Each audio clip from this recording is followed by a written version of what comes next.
The webinar is now live. All right, guys. Thank you so much, ladies and gentlemen, for joining this webinar. Just opened it up, so probably going to take a little bit of time for people to filter in. I know that there's some delay always on Zoom whenever you just press go between when it actually goes and when you're actually allowed to join. But just going to be waiting a couple of minutes here just to let everyone get a chance to join in, everyone who wants to join, of course. Everyone who is joining, some of the more common probably questions that are asked, all of this is going to be recorded. So, you know, if you got to jump or anything like that, don't take notes because you could always look back on the recording. We'll send that out after we're done and after that's all been processed. And on top of that, you know, any questions that you have to ask here, there's a button that should be by default on the bottom of your screen. It might be on top if yours looks a little bit different than mine, but you can feel free to go into that Q&A, tee up any questions, and then we'll probably get around to answering those a little bit more so towards the end of the webinar as kind of like our closing portion there. But outside of that, again, thank you guys so much for joining. Yeah, it should be a pretty good, interesting discussion, especially considering the interesting state that sports is in nowadays. Interesting, probably putting it a little bit lightly, but you know, thankfully, my limited knowledge of sports isn't going to matter because we do have Qnary here, who's, to say the very least, a lot more of an expert than I am, and I'm just going to be shutting up very shortly. So I think, Ray, Qnary, I think this is probably a good point where I could just kind of give it to you guys to start. So Ray. Perfect. Thank you, Michael.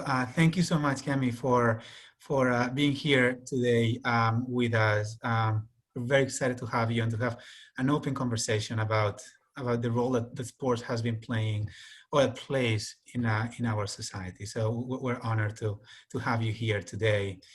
You know, to start, you know, I just wanted to start by, you know, saying that right now we are in an unprecedented time for sports in this country.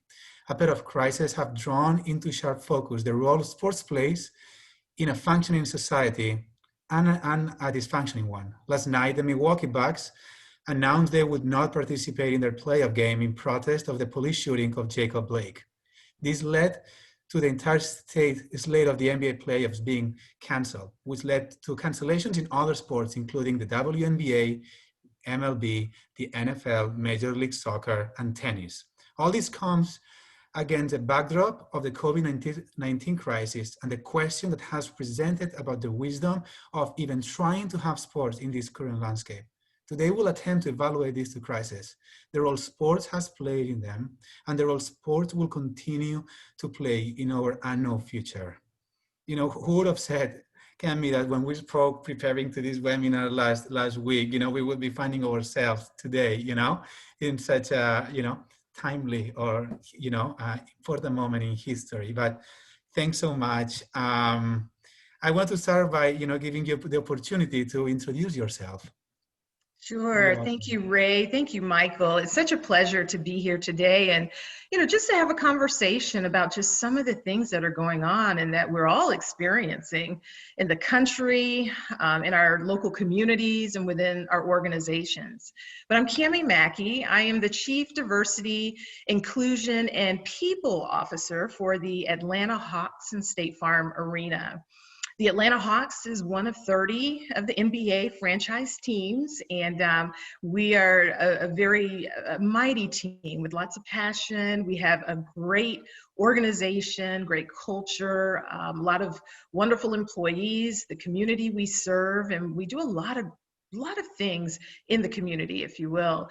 But yes, we, just like many of you, are going through some really challenging times when you look at what's going on in sports, but also in the world today with COVID-19 and all of the social injustice and all of the unrest. Thank you. So let's start with the beginning, you know, and, you know, we're talking about the events that have been unfolding, you know, over the last 24 hours. You know, some say we're in the middle of a social revolution. how do sports leagues balance the desire of acknowledged players' attempt at social justice messaging with their own desire at providing mass market entertainment? And, thinking about, from an organizational perspective, just also very interesting to know, how was the day after George Floyd's murder? How the Hawks as an organization communicated both internally and externally? Yeah, very, very good question. I'll never forget that day. It was, a day of, even though there's been a lot of racial issues and police brutality and injustice has been going on for over 400 years. So it's not anything that's new. But I think when you see it up close and personal, I think looking at social media where you could see what actually happened, it just brought on a different light to the situation. So with the Atlanta Hawks, what we did, we went back to our values, what we believe in, and we wrote a statement. And we wrote a statement to share what we do believe in and what we stand for and what we don't stand for when it comes to all of the various types of, racial, social injustice. And this particular letter came from senior leadership. So it came from our owners, which is a white male. It came from our CEO, white male. It came from me. My name was on it, a Black woman. So, a number of us, our coach, Black male, different ones who were the leaders of the organization. We wrote a letter. It went to our team members, and it also went to our fans. It went to our community, so they knew where we stood on that particular topic. Just to give you a little historical standpoint, the Atlanta Hawks, many years ago, about 5-6 years ago, we had a racial crisis. So when you look at the crisis that is taking place today, it wasn't foreign to us. And we knew in order to get through, you do have to hold on to your values. You have to talk about allyship. How are we allies? And how are we going to be a part of the solution? So our next steps, after communicating our beliefs, we pulled our team together and we had what was called a courageous conversation. And we talked about what happened. We had an expert in the field of diversity and racism to come and facilitate and educate our workforce and educate our leaders on racism and what we were experiencing. And then we talked about it, what we personally experienced. We talked about white privilege. We talked about, the covert and overt ways that racism still, takes place today. So those were some of the immediate things that we did, but we also pulled out our core values, and we looked at those and said we stood for inclusion, diversity, collaboration for all. That's great, thank you. When we talk about messaging, and that's also kind of like we'll also talk about that specific topic as we discuss how, as an organization, you guys were able to communicate, what was happening about the global pandemic and COVID, especially in moments of uncertainty. But what I think is fascinating also on your role is that you have so many different audiences that you communicate, right? You have, we're talking about like the normal employees, like the office executives, people on your finance team, on your human resources, on your marketing. You have your fans, right? Who are also part of a community, but then you also have star players. How, from a messaging communication perspective, how do you go about, crafting messages? Is there one message for all? Is there different messages based on the audiences? How do you go about that? Excellent question, because as you can imagine, there's so much communication that has to go out and be shared, because everyone wants to know, what do you know? What do you believe in? What are you thinking? What should we do? What should we not do? So when you think about that, some of the biggest challenges was thinking of, identifying who are the different audiences that we needed to communicate to. What is the message for that particular audience? What are they going to be seeking and wanting to know? For example, from a fan standpoint, on March 11th, the game was canceled that we were playing that night. So we knew we'd have to communicate to fans for future games, what's going to happen to your ticket? Are you going to be able to come? Are you not? Do you get refunded? Do you not? So we looked at the different audiences, and we determined what the message needed to be. What was the information they all needed?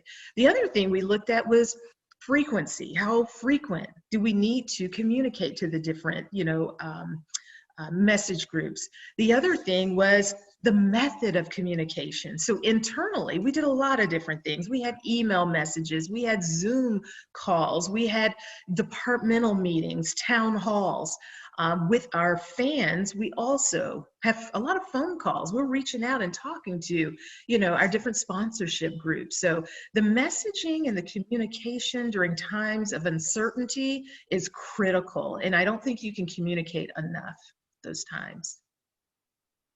Absolutely, yeah, and we at a small scale, that I think that's something that we even experienced ourselves also at Qnary. And during times of uncertainty, communication is kind of like the biggest tool that you have, to navigate through it. So that's great. And one other question is, more during time of uncertainties, and crisis.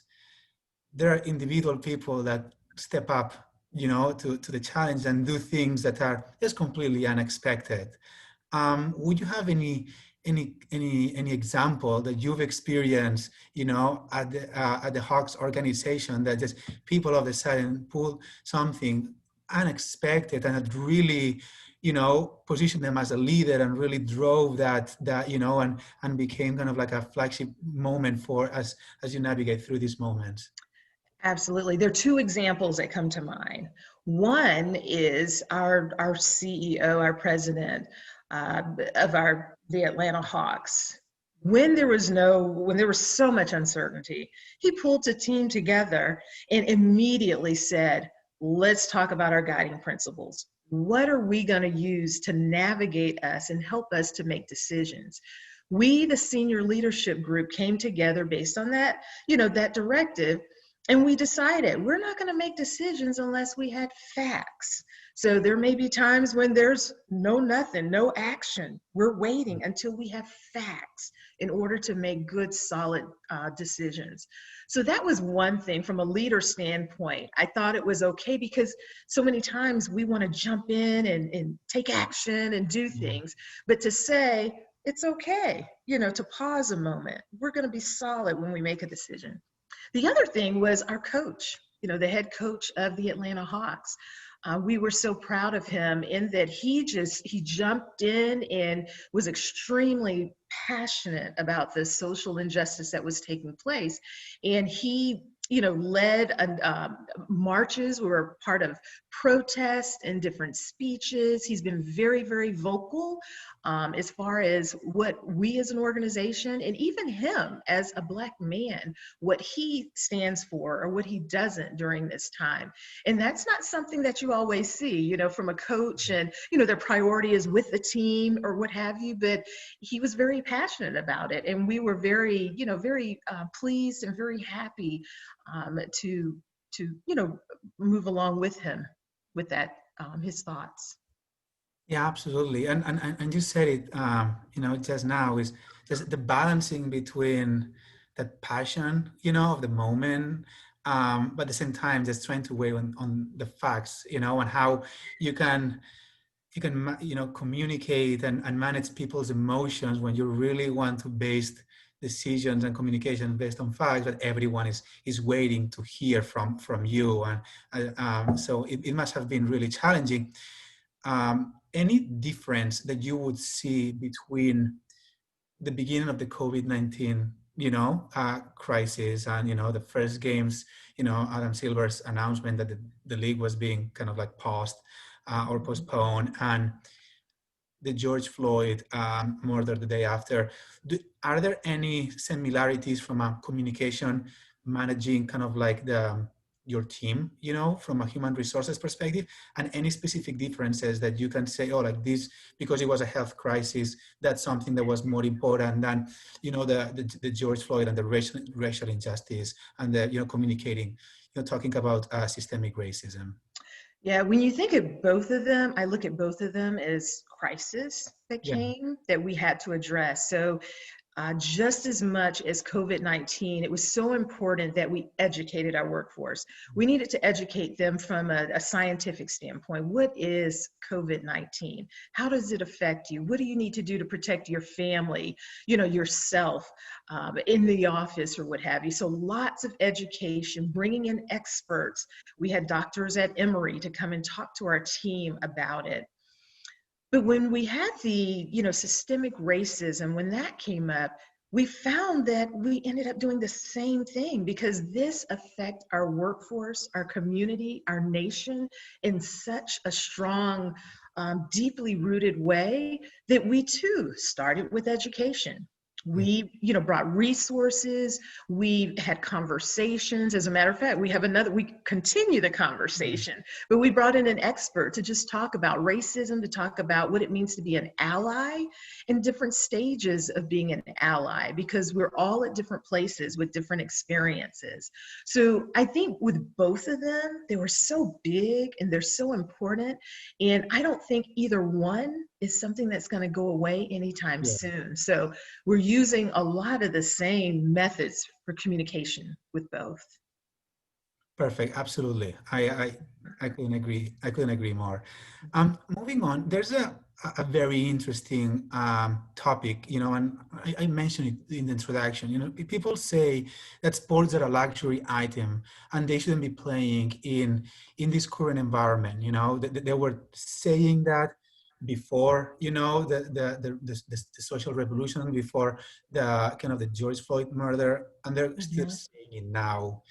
How do you find this balance? What's your perspective on that? So being in the field of hospitality and entertainment, one of the things that we've always done a lot of research and we've looked at, and we found that entertainment is one of those fundamentals that most people enjoy, they look forward to, and entertainment comes in the form of different things. It could be, for some, it's reading a book. For some, it's enjoying sports. For others, it could be shopping, or, whatever the case may be. So there is a fundamental, and I think when I talk to, other colleagues, when I talk to my neighbors about our current situation with COVID, and you're spending a lot of time at home, you miss that element of socializing and connecting with others and having that, that entity where you can all come together as one and don't worry about anything else. So my personal belief right now is, it's a choice. We're not going to come back to play full time until, the league, our local government, CDC, all of the different governing bodies advise that it's the safe thing to do. So we definitely would not come until it's safe, for fans and for our employees and for the players. Right now, as you know, there's a bubble, going on in Orlando. So there's some out there that are playing, but there are no fans because you don't feel it's safe right now, to approach it from that standpoint. So we'll follow the appropriate guidelines, but I do feel that there is a fundamental internal need for people, humans to socialize and to be entertained in different ways. And sports is just one of those ways. Yeah, and also thinking about the opportunity that, leagues like the NBA also, using that spotlight to share a message, to understand, like some players say, hey, like we're more than players, just using that moment in time to really try to magnify these internal values that you as an organization are already sharing to your employees, to your team, and to your community, right? That's right. Absolutely. And to me, that hits on what's called being an ally. Different people have platforms that they can leverage. For some, you see during this time of COVID, you see the time of systemic racism where you may have entertainers that may use their platform to share their message. In some cases, you've seen different players that may share their message and their beliefs, leveraging their platform. And I think, all of us have different ways that we can share, how we may be allies, during this this period that we're going through right now. Yeah, absolutely. So moving on, I mean, people talk a lot about the new normal, and I feel like we've all used this word to like to, you know, to death. But how, but in reality, and you know, I would like to learn from your perspective, you know, not only from a sports but also from a business perspective. How do you feel COVID-19 and the events, you know, the that racial injustice and the social revolution that we're living in right now? How do you feel it's reshaping the way sports are being perceived, played, and you know, and just yeah, perceived? Yeah. Yeah, I mean, I think we're gonna change for, I don't think we're going back to the way we were. I really, really don't, for a lot of different reasons. But I think we're gonna be more intentional about our actions. You know, when you look at the social, you know, the racial unjust, and, you know, we're gonna be more intentional. I think we're gonna think a little bit more before we take actions. Yeah. When we see things, I hope as a community, as a people, as humans, if we see something, I hope we'll say something. If we see something inappropriate, I hope we will, you know, try and be a part of the solution and do something about it.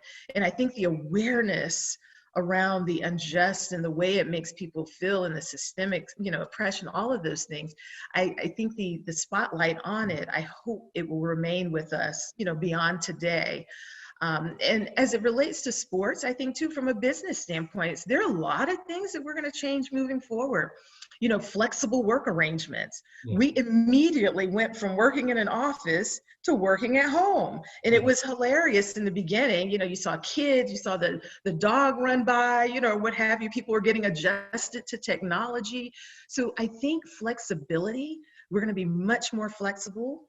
I think we are going to really look at our emergency plans to say, hey, if an outbreak of some sort happened again, I think we'll be even better prepared of how to continue business operations in light of, you know, whatever that pandemic or what have you, you know, may be. Yeah. I think as leaders, we're going to be more resilient. You know, we're learning so much. We're flexible and we can do this, but just in different ways.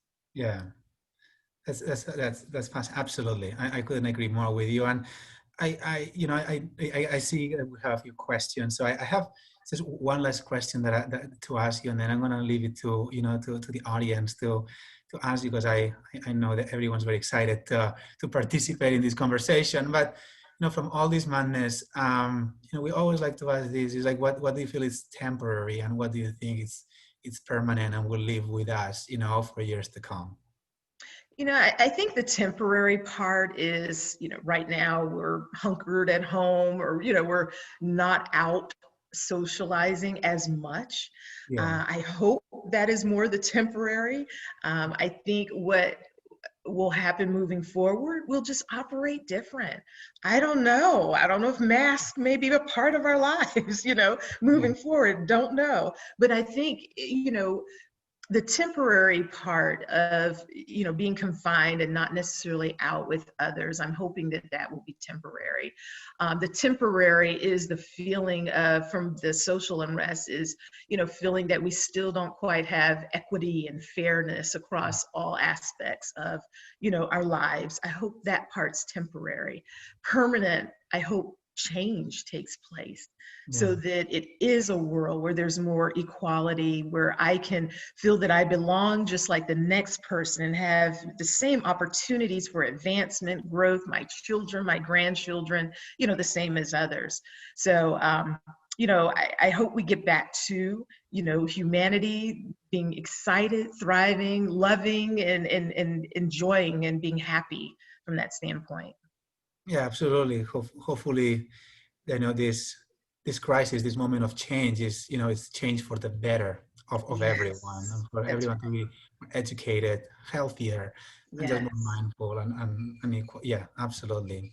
So Mhm. thank you. I wanna I wanna ask Michael. I can see some questions here from the audience. So Michael, you wanna take it up?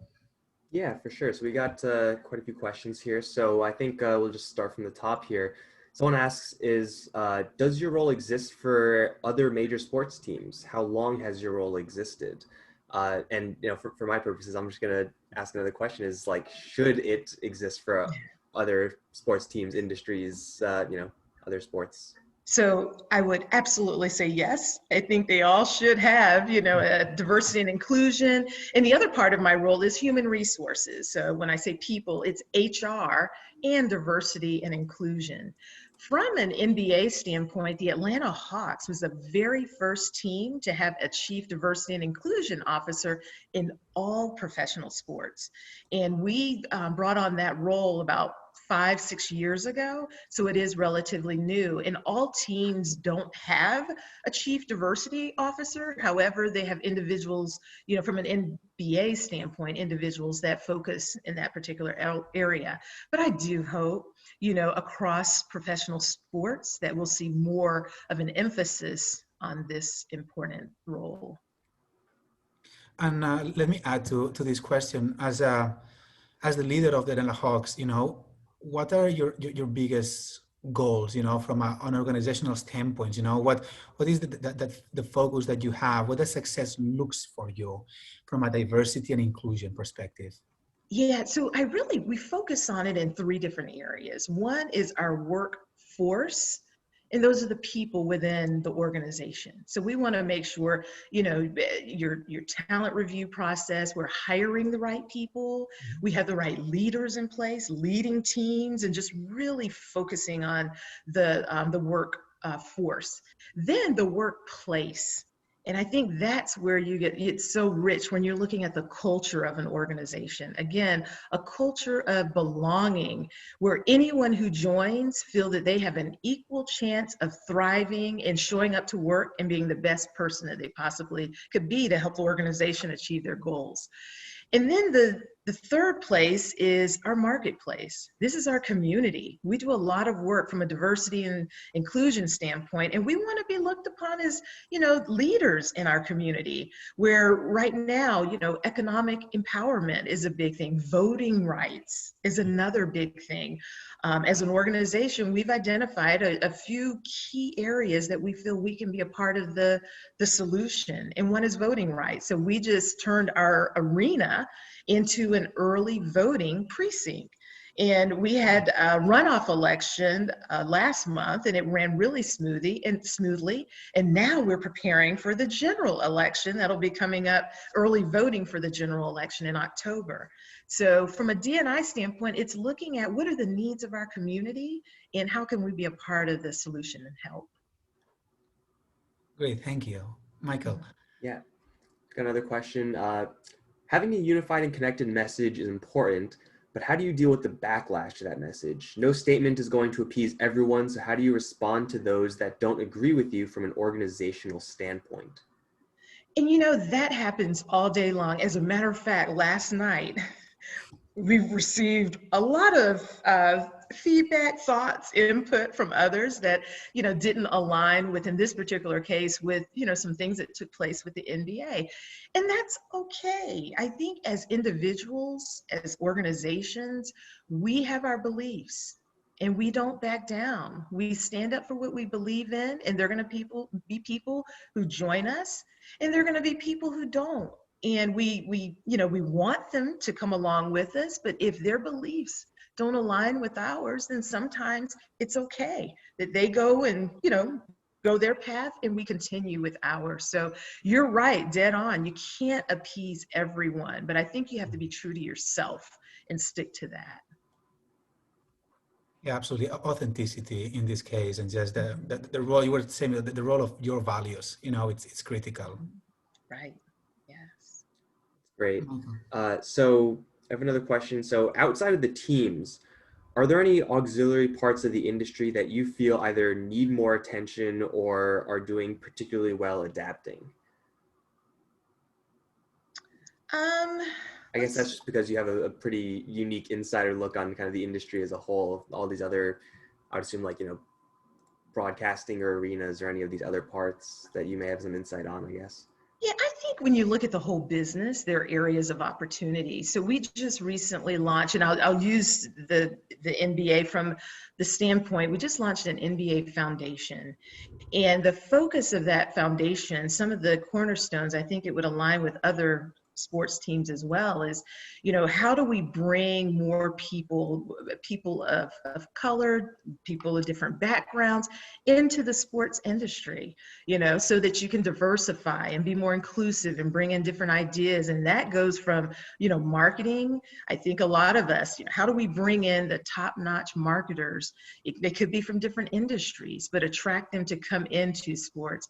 How do we get more women involved in sports, you know, and build career pathways, and, you know, so that they can, one, feel that they can have a seat at the table, they can grow and develop, you know, in that particular space. So I do think there are a number of elements, even, you know, from when you look at your STEM, different STEM classifications. So sports medicine, you know, for individuals, a lot of times in communities, our youth think of, you know, just playing, being a basketball player, a football player, you know, that's their dream.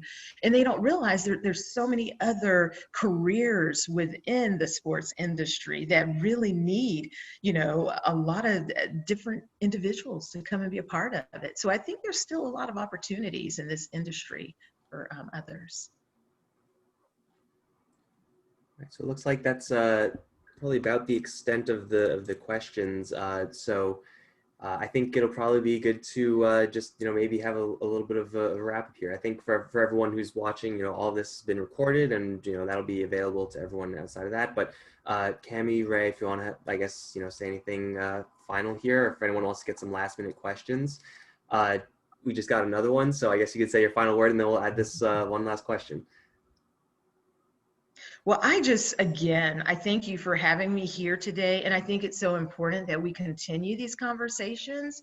They're powerful, it's important. And I think we've seen over the past couple of months that the topic of, you know, social justice, racial justice, these components, they're persisting. So all of us taking action to be a part of the solution is going to be important. It's not going to be dependent upon one person, one race, you know, one gender or what have you. It's us as a nation and as a people and as humanity. So I'm excited and thankful to be here to just, again, continue the conversation. Yeah. On the line of that continuing conversation, I want to get this this last question in, which I think is a really good one. So to Qnary, do you proactively engage with your sponsors in developing a D&I agenda? Or do you work with your agenda purely independently from those sponsors? Oh, that's a really good question. So our sponsors, this goes back to who you are as an organization, your values. And a lot of times that's what attracts sponsors. And it attracts sponsors to you and you to different potential sponsors. So yes, we do have sponsors that we work with that are very, very interested in our diversity and inclusion programs, initiatives, or what have you. There's some that have chosen to work with us primarily because of the work that we've done in the D&I space. So yes, I think that plays a big role. And a lot of times what I'm finding in organizations is sponsors are looking at the organization and say, hey, you know, one, how diverse are you? You know, who are your senior leaders? Who are your, you know, mid-level leaders? Do I see different people represented with different backgrounds, experiences? And that makes it even more attractive for sponsors to partner, you know, with you as well. You'll hear, I've heard many examples where sponsors or other business entities chose not to work with organizations because they did not reflect or showcase the values around diversity and inclusion. So I think it's very important. Yeah, and it seems like everyone, seeing as though I said it was time to cut it off, they're all getting their last minute questions, as we actually have another one on top of that.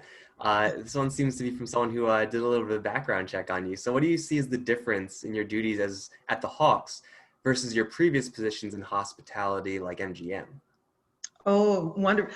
So wonderful question. When I look at my background from working at MGM Resorts International, working at Walt Disney World, working in hospitality, and then coming to sports, which was a little different. Hadn't worked in sports, but the common thread is culture.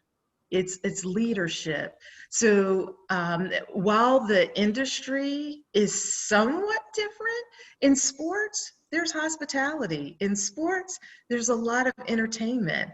And the work that I get to do that's very exciting, and working with the people and the inclusion part, is helping to be a part of creating the culture so that our team members show up every day excited, motivated, thrilled to provide a great experience for our fans. When I look at my experience at MGM or what have you, in my other organizations and with the Atlanta Hawks, we spend a lot of time working with our leaders, because we truly feel that if the leaders are strong leaders, they're going to create great experiences for our employees, our team members.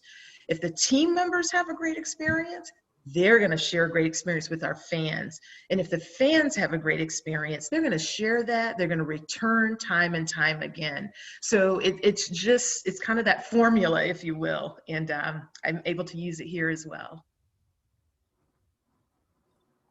Well, it seems like that was the last breath of the questions there, Ray. I don't know if you have anything. Yeah, no, I just wanted to thank you, Qnary. That was great. That was really insightful and very inspiring. And you know what we were discussing before. Hopefully, these times of crisis and change, you know, resolve into opportunity for all of us, you know, to be better. You know, continue. You know, hopefully this change will stop here, and we'll continue to educate ourselves. So, you know, to hopefully make, you know, bring more justice, equality, and just you know, just be better as a society. So thank you for all the work that you do, you know, for the Hawks, for the Atlanta Hawks, for sharing this with us. And you know, I know that the audience have really enjoyed it. So it's been great. You know, I'm really, really thankful.